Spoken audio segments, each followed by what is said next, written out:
Welcome to Luca and Miguel. Enjoy the video. In this video, I will explain how to play Good King Wenceslas on the trumpet. We'll begin by ensuring your embouchure is relaxed and your breath is well supported. This classic carol uses a relatively simple range of notes, primarily G, C, D, E, F, and a high G. Focus on producing a clear, consistent sound for each note. Practice these individual notes slowly before attempting the full melody. Now, let's focus on the rhythm and articulation. Good King Wenceslas primarily features quarter and eighth notes, so a steady tempo is key. Use a light do or two syllable with your tongue to articulate each note clearly, avoiding a heavy attack.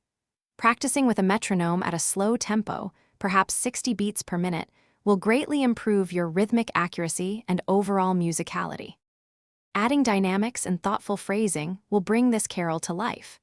Consider playing the verses mezzo forte, or moderately loud, and perhaps the chorus a bit louder, forte. Think about the natural rise and fall of the melody, shaping each phrase with subtle volume changes. Remember to take full, relaxed breaths at the end of musical phrases, ensuring a smooth and connected sound. Consistent practice is essential for mastering Good King Wenceslas. Aim for several short, focused sessions each week, perhaps 15 to 20 minutes long. Recording yourself playing can be incredibly helpful for identifying areas that need more attention, like intonation or rhythm. Finally, don't be afraid to perform for friends or family. It's a great way to build confidence and share your musical progress. Thanks for watching and please subscribe.